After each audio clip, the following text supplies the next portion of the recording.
రమాలా collections grand opening సందర్భంగా ప్రతి ఒక్క బిల్లింగ్ కి ఒక ఆశ్చర్యకరమైన బహుమతి.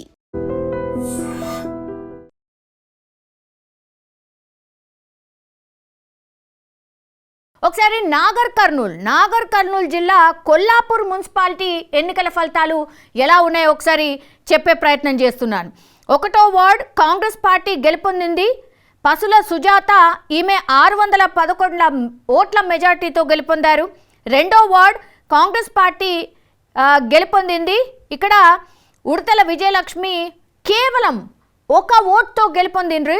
రియల్లీ అంటే కిస్మత్ చాలా చాలా బాగుంది అన్నట్టు. 6వ వార్డ్ కాంగ్రెస్ పార్టీ గెలుపొందింది. ఇక్కడ జ్యోతి 464 ఓట్ల మెజార్టీతో ఈమె గెలుపొందింది. దెన్ 9వ వార్డ్ కాంగ్రెస్ పార్టీ ఇక్కడ గెలిచింది. రహీం పాషా 145 ఓట్ల మెజార్టీతో గెలుపొందారు. 14వ వార్డ్ కాంగ్రెస్ పార్టీ గెలిచింది.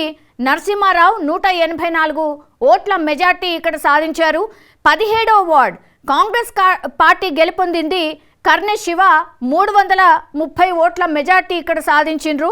12వ వార్డులో ఇటుకల సాయిరాం బీఆర్ఎస్ పార్టీ గెలుపొందింది. 24 ఓట్ల మెజార్టీతో గెలుపొందినటువంటి పరిస్థితి. ఇక ఎల్లంపేట మున్సిపాలిటీ 7వ వార్డులో బీఆర్ఎస్ అభ్యర్థి కుమార్ ఇక్కడ విజయం సాధించారు. మీరు చూడండి, ఇక్కడ నాగర్ కర్నూల్లో పూర్తిగా 1 సైడెడ్గా కాంగ్రెస్ పార్టీ వైపే ఓటర్లు మొగ్గు చూపినట్టుగా ఇక్కడ క్లియర్ కట్గా మనకైతే అర్థమవుతోంది.